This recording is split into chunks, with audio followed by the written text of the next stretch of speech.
আচমকা গুলি এসে আবু সাইদের বুকে লাগে এবং সেখানে কোনো পুলিশ সদস্যের তেমন পুলিশ সদস্যকে সরাসরি জড়িত থাকার কোনো বিষয় আসলে এজাহারে দেখা যায়নি। এর পরপরই বৈষম্য বিরোধী সাধারণ ছাত্র আন্দোলনের যে সকল শিক্ষার্থীরা রয়েছে তারা 24 ঘন্টার আলটিমেটাম দিয়েছে। তাদের একটি দফা আসলে সরকার মেনে নিলেও যাদেরকে মিথ্যা মামলা দিয়ে বিভিন্ন মামলায় গ্রেপ্তার দেখানো হয়েছে তাদেরকে সকল মিথ্যা মামলাসমূহ প্রত্যাহার এবং যে সকল পুলিশের সদস্যরা বিভিন্ন জায়গায় দায়িত্বরত ছিল তাদেরকে বরখাস্ত সহ নানান দাবি কিন্তু তারা এখনো বাস্তবায়ন রেখেছেন। এবং আমরা যদি আপনাদেরকে আরেকটু বলার চেষ্টা করি, দ্বিতীয় দফায় 5 দিনের রিমান্ডে রিজভী, নুরুল এবং গোলাম পরোয়ার রয়েছেন। এছাড়া আরো একটি খবর যদি জানানোর চেষ্টা করি, এই যে কোটা আন্দোলনের জাহাঙ্গীরনগর বিশ্ববিদ্যালয়ের যে সমন্বয়ক ছিলেন তাকেও কিন্তু মাত্র 2 ঘন্টা আগে ডিবি পরিচয় তাকে তুলে নেওয়া হয়ে গেছে বলে তার পরিবারের পক্ষ থেকে দাবি করা হয়েছে। এবং সবচেয়ে যে আলোচনার বিষয় সেটি হচ্ছে তথ্য প্রতিমন্ত্রী জুনায়েদ আহমেদ পলকের একটি বক্তব্যকে অনেকটা বিকৃত দাবি করেছেন জুনায়েদ আহমেদ পলক। তার সেই বিকৃত দাবিকে ঘিরে দেশের যে প্রবাসী খাত রয়েছে, প্রবাসী আয়, সেখানেও কিন্তু অনেকটা প্রভাব পড়েছে।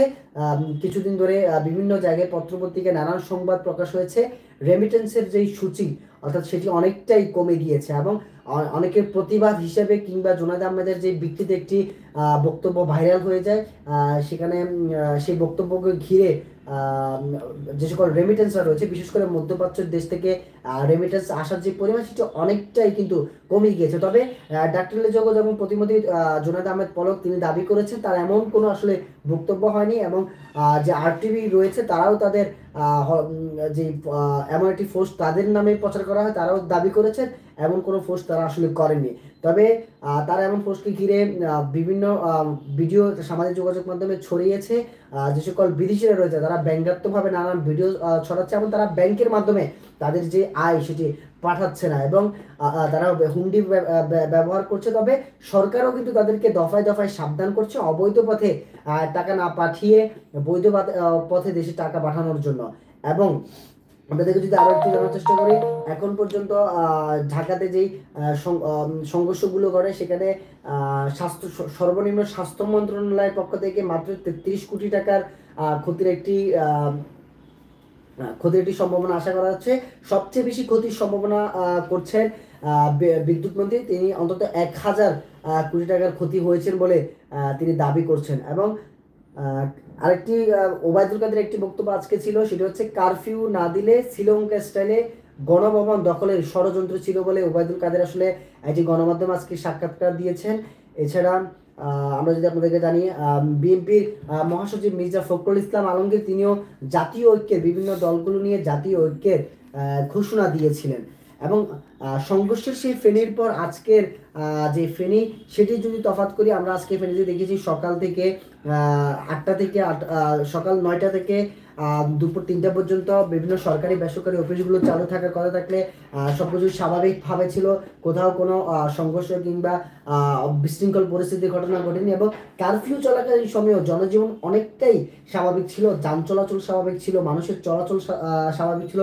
সবকিছু মিলে উত্তাল ফেনী আর বর্তমান ফেনী সেটি অনেকটাই এপার আবার ওপার হয়ে দাঁড়িয়েছে।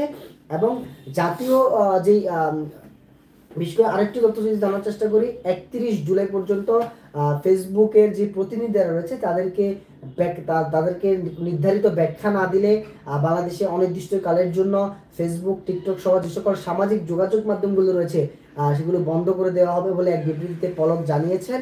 এবং ধারণা করা হচ্ছে তারা 29 জুলাই কিংবা 30 জুলাই ফেসবুকে যে প্রতিনিধিরা রয়েছে তারা তথ্য মন্ত্রণালয় বরাবর তাদের যে ব্যাখ্যা সেটি প্রদান করবেন। এবং আমরা আপনাদেরকে যদি আরো একটু জানার চেষ্টা করি, কিশোরের যে রিমান্ড হয় সেটি নিয়ে আন্তর্জাতিক গণমাধ্যম সেখানে কিশোর রিমান্ড নিয়ে হাইকোর্ট এমন 2-1টা অঘটন ঘটলে আন্তর্জাতিক গণমাধ্যমে যাবে, ভাবমূর্তি নষ্ট হতে পারে বলে একটি সংবাদ প্রকাশ হয়েছে প্রথম আলোতে। এবং ঢাকা কলেজের এক ছাত্র 17 বছর বয়সী রিমান্ড প্রশ্নে এক শুনানিতে হাইকোর্ট বলেছেন সে যদি শিশু হয় তাকে রিমান্ডে নেবেন কেন, প্রয়োজন হলে